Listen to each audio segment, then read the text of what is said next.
Имаме гражданската отговорност да застанем за студентите си, когато те се ангажират с каузи, важни за всички нас като академична и гражданска общност.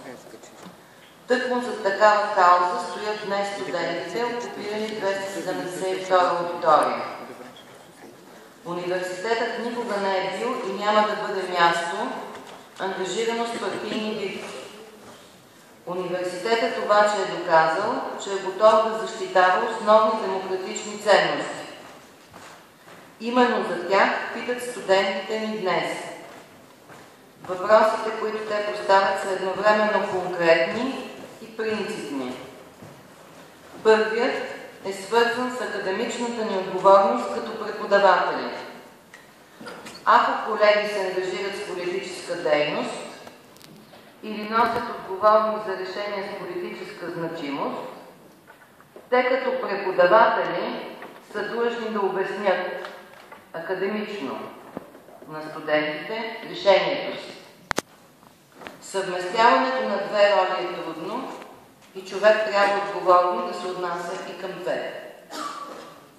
Вторият изисква спазването на процедура за публично обсъждане на кандидатурата на ръководител на ДАНС и ясни критерии за избора му. Въпросът за опубличностяването на тези критерии и кой е предложил ръководителя на ДАНС е ясен и не би следвало да е труден за отговор.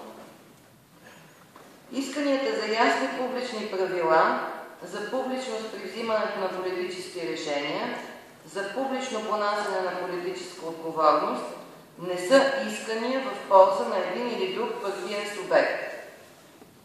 Това е ангажимент за създаването на функционираща, а не привидна демокрация. Независимо от собствените си политически възгледи, които никога не си позволяваме да показваме в аудиториите, ние сме заедно в убедеността си, че демокрацията си струва да се защитава. И стоим зад нашите студенти, когато са готови да отстояват принципи. Ние вярваме, че демокрацията е единствената форма на политическо управление, която има механизъм, да формира решенията си през публичен дебат и представителство на различни интереси. Когато студентите ни настояват за участие в публичното взимане на решение, ние няма как да не застанем за тях. Заедно сме в усилието да върнем смисъла на политическата ни общност тук и сега.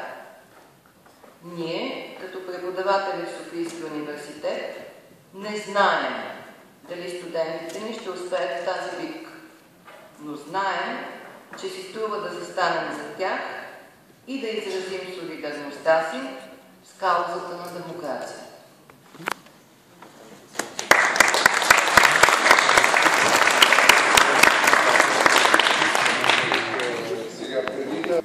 Ние гласувахме с мнозинство, че ще подложим на гласуване тази декларация. Точно така, да. Което означава, че предложение от типа на защо не направим подписка вместо декларация, вече са закъснели. Точно така. Общото събрание гласува.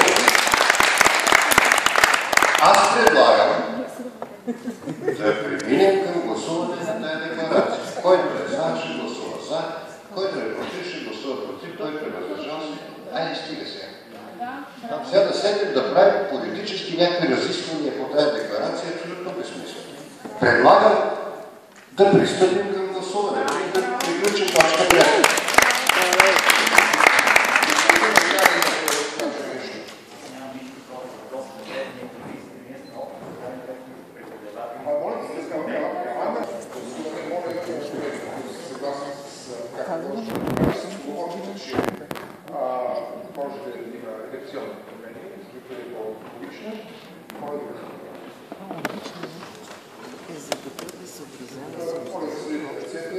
Ние членовете на Против